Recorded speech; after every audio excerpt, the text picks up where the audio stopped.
So before we get into the course, I want to give you an overview of how Protocol Buffer is used. And basically the idea is to share data across programming languages. So here's what it looks like. We'll start with a proto file, and that's human readable. We'll see this in this course.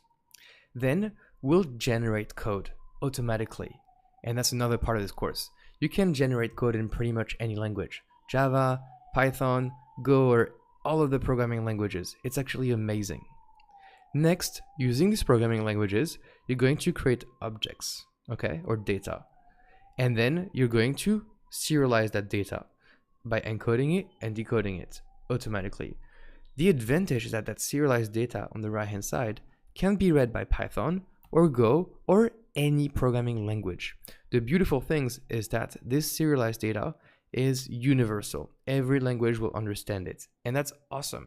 That means that coming from the left-hand side with a human readable protocol definition, we can get to serialized data using any favorite programming language, and that's why it is so popular. So how is it used?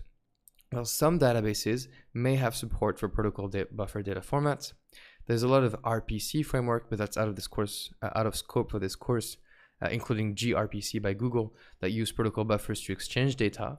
And there's also Google using protocol buffers API, like data for all their APIs. So really it's used everywhere. Finally, there's some big projects like etcd by CoreOS that use protocol buffers for transporting data.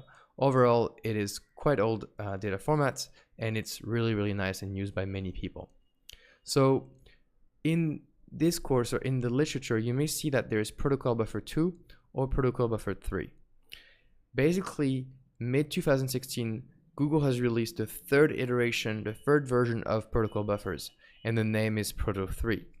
So in this course, we will only look at Proto 3, okay? Because it's the most common format will be used forward. It has the best compatibility across all the languages, and it's just a really good improvement over Proto 2.